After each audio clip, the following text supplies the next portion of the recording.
Hi, it's Ed. I don't know what the view is here. It looks like I'm in a Millennium Falcon, but I'm actually in my car in a car park. I'm just trying to record. I wanted to talk, get my thoughts down about things that you can perhaps think about or do if you have become estranged from maybe one of your children or indeed your parents, and the relationship has broken down and you wish to mend it.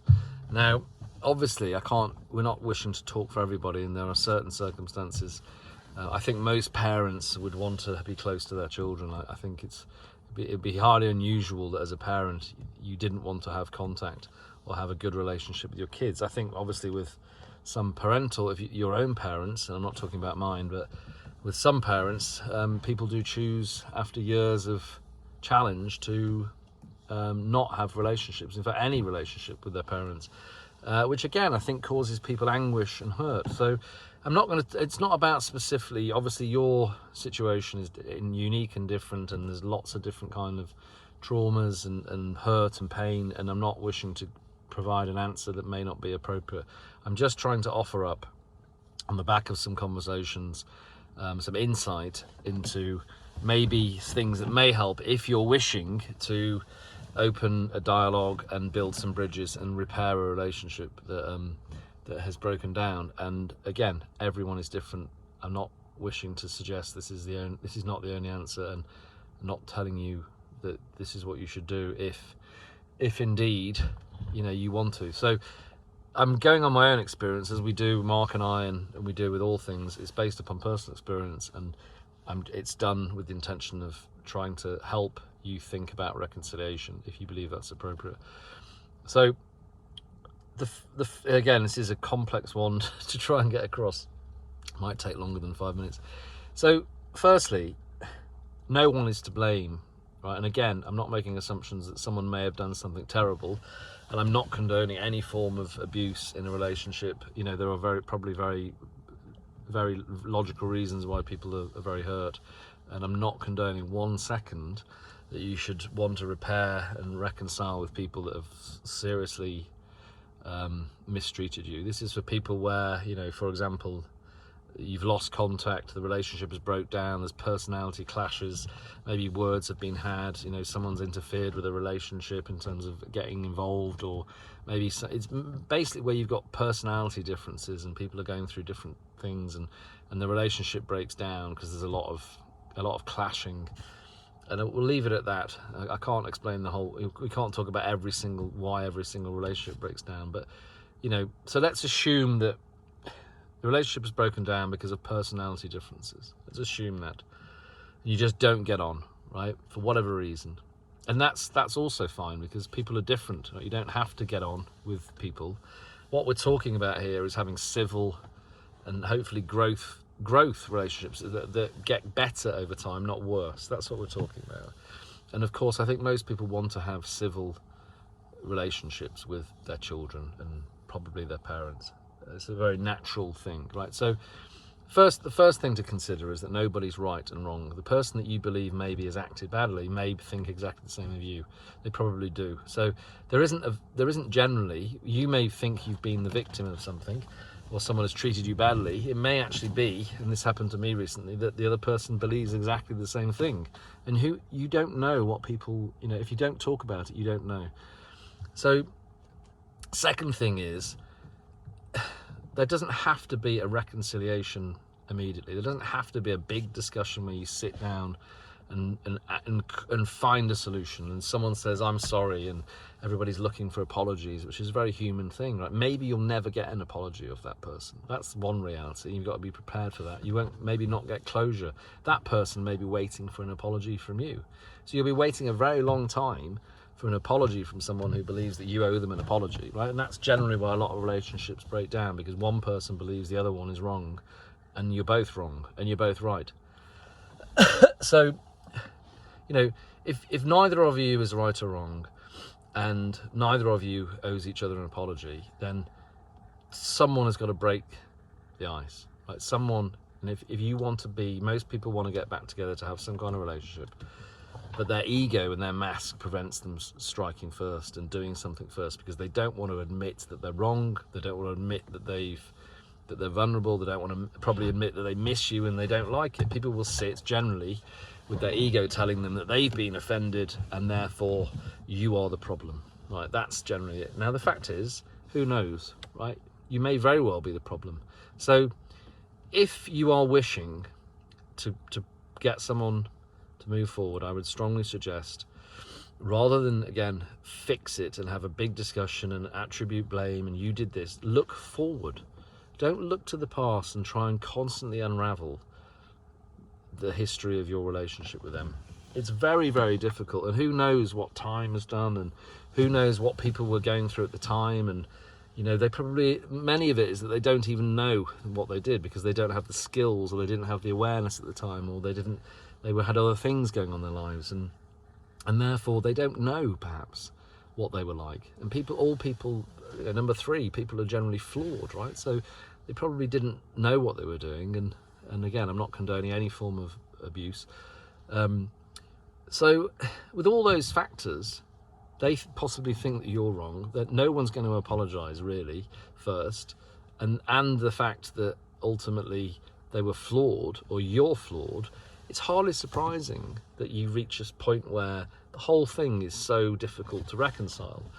So if you just accept that that's the case, put it in a box, don't look for an apology, and look at going forward. Always look ahead and say, begin with the end in mind. What am I looking to achieve? Well, I would like to build a relationship again with my child. I would like to build a relationship with my parent, because it's important that for me intrinsically, and most people, it's important that you have those relationships, and arguably the same for friends and siblings and other relationships. But different relationships possibly should be left to die, right? That's one point with friendships, relationships, and they're not the same as relationships with family, and sibling relationships are different than parental relationships and children's relationships, because there's different pressures there, right? There's different needs. So with all that in mind, if you accept that some things are too complex to be unpacked, if you arrange, for example, so let's give an example. If you've lost touch with a child, I think most children, right, unless you've absolutely done something that is indefensible, would give parents a chance. And so I'm making the assumption that if something horribly traumatic hasn't happened, the ability to reconcile is very much a function of your ability to be consistent and not look for maybe explanations, not look for apologies, not judge, not be disappointed if somebody doesn't want to see you and then react to it and say, well, you don't want to see me, emotionally. So simply ask that person if they would like to do. You're going to go to a flower festival, or I don't know where that came from. You're going to go to you're going to go for a walk. You're going to go shopping. You're going to go to a restaurant. You're going to. I would steer away from meals. You're going to go somewhere, right, to maybe try a sport or go and watch a sport. Maybe do some walking, right? I'm going here. Would you like to come?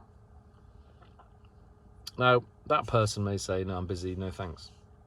But the important thing is that there isn't a reaction to it. You simply ask if somebody would like to come and do something with you. It's a new memory. It's a new relationship with two new people.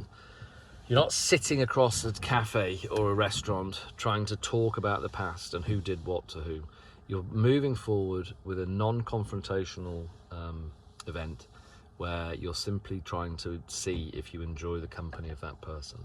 And you'll find if you do that, and you just literally go and spend time with people and do something that's fun or, engaging, that different aspects of what you liked about them, they will think about you differently than sitting down to debate the past. So maybe try that. If they say no, they're busy, don't react to it. Maybe leave it a week, a couple of weeks, try again. I'm going to a horse fair, or I don't know, whatever you like doing. I'm going to an antiques fair to look at some, I like salvage. I thought you might enjoy it. Would you like to come? I'll pick you up. Maybe they'll say no again. Maybe they'll say yes, right? And then you keep trying different things. And what that person will realise is that you're not wishing to talk about the past. You don't want an apology. You don't have expectations. You're not looking to sit down, have a massive conversation. It may be very painful for them. You don't know what's going on in their lives. They may be having problems in other relationships. They may be depressed. They may simply feel that you have done them wrong, right? And they're waiting for you to apologize. So the language can be something like, look, I'm sorry that we've lost touch. I'd really like to spend some time with you. I don't particularly want to discuss it unless you want to. I'm sorry that if I've upset you. I'm sorry that this is broken down. I would like going forward to be in your life again. That's the kind of language.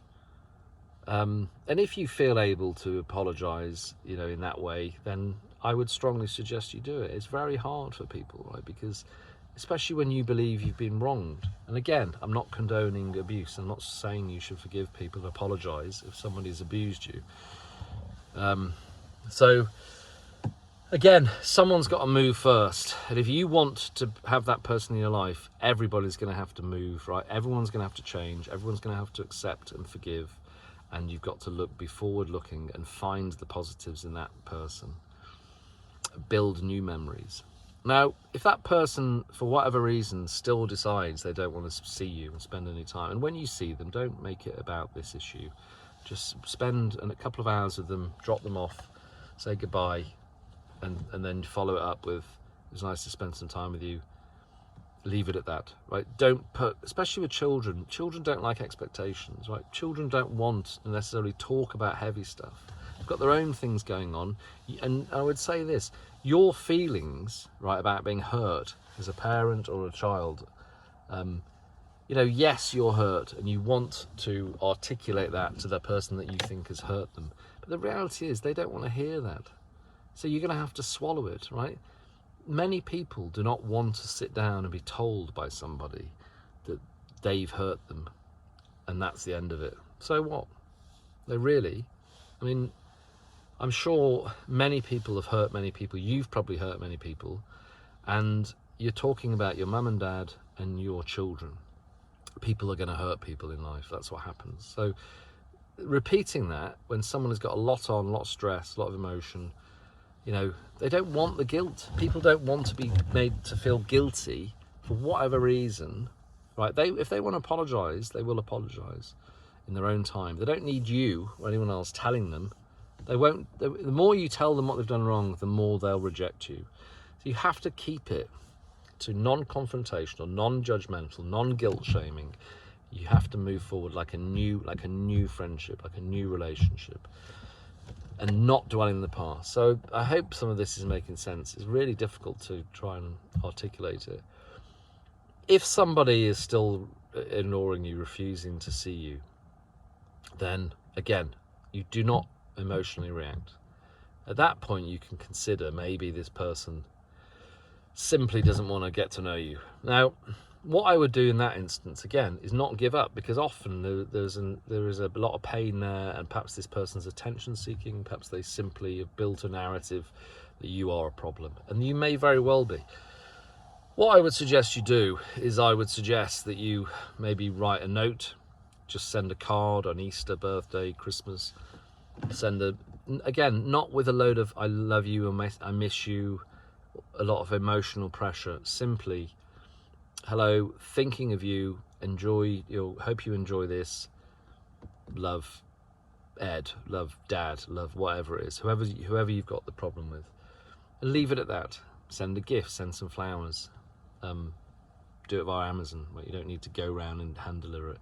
Simply acknowledge that you miss somebody and you would like to have a relationship with them. And that's the end of it. There isn't any, I'm missing you, I hope you're fine, all these loaded questions, right? The fact that you sent the gift and the card is enough for people to know that you care about them. I think people that articulate their pain are actually doing themselves a disservice, because I think by doing that, you're asking for a response. And often people, bearing in mind that you've possibly wronged this person in their eyes, they don't want to feel guilt and pity like you're a victim. That's the problem with saying stuff like that. So it's important to say, express love. right? It's important to acknowledge that you love someone. It's also important to say, here's a gift, love Dad. You don't need to say, here's a gift, missing you, love Dad. That's the difference. And I think that's the way I would describe it, because I think it removes away it removes the expectation, and people don't want expectations, particularly if they're hurt. So send a card, make it non-judgmental, expectational, or a gift, right? And then leave it, and repeat. And then in a few weeks, offer the same up. Say you're going somewhere, can I take you with me? Remember and over a few months, particularly if you've got, somebody else saying, you should give this a chance to that person, your responsibility, 15 minutes in, is to act with integrity, is to act in a non-emotional, confrontational, judgmental, guilt-inducing, expectant way. You are simply leading your life. You would like them to be part of it. You offer them into your life without a reason to have reconciliation and discuss it. And I think a lot of people, if you drop that need of apology, of reconciliation, of analysis, of explanation, a lot of people can move forward, realizing that things are not where they want to be, and they can give it another chance without the emotional baggage attached to the relationship. I hope that makes sense. It's really difficult to articulate it. I'd reiterate, it's really not a statement of this is what you should do. It's trying to provide some awareness that often human familial relationships are incredibly complex, and I've been in them myself. I am equally responsible for myself, and I often perhaps didn't see that. I now have done a lot of thinking about why I behaved the way I did with regard to being angry with my parents, and there was a lot of learnings that I learned about myself and them, and very complex. And actually, whilst we've had a lot of conversations and the relationships are very strong now, it's never a question that someone is to blame and the other person's a victim. Obviously in most normal family discussions, it's very, very complex, and therefore there has to be a lot of patience, forgiveness, and expressions at the right time. But actually, the way that progress is made was by looking to the future. What do you want? Begin with the end in mind. What do you want in the future? Don't dwell on the past.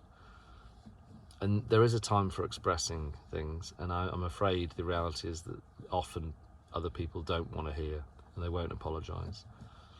And maybe you have to leave certain things where they are in the past, and you won't get that reconciliation, and you won't get that apology. And maybe you will, but it won't come from demanding it. People will not give you an apology because you expect it. They won't change because you ask them.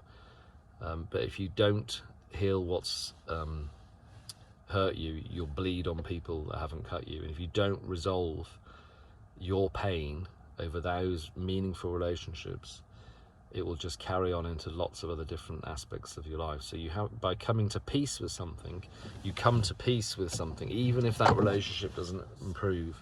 You come to peace with it, with knowing that you've consistently doing your best to do the right thing, that you're preparing to accept that you are responsible for the breakdown in the relationship, and you will do whatever you can to do the right thing for the future of that relationship, as opposed to needing closure of something that may be too complex to close, and you won't get what you perhaps need. So I think you demonstrate your love by actions and consistency, and as I said earlier, by not wishing to continually talk about the emotional mistakes or the past. I hope that helps. It's every story is different. I think most human beings in situations where relationships are broken down with family would prefer to have at least a civil situation, and that often is as simple as you making the right steps with grace, vulnerability, humility, and ultimately with love and care, and remove your emotional needs from the future, as hard as that might seem. If you wander around expecting people to apologize to you, and you are the victim and someone else has done you wrong, you'll never really move on in life and heal, because there's always people that have done you wrong. Yes, you can ignore people and let them go, and I would advise that for a lot of situations. I'm afraid for close family, it will involve a lot of letting things go for the greater good. And once that relationship starts to improve, there'll be a time to discuss the past perhaps, but at the moment, you remove the emotion, keep it focused on new memories, and all the best.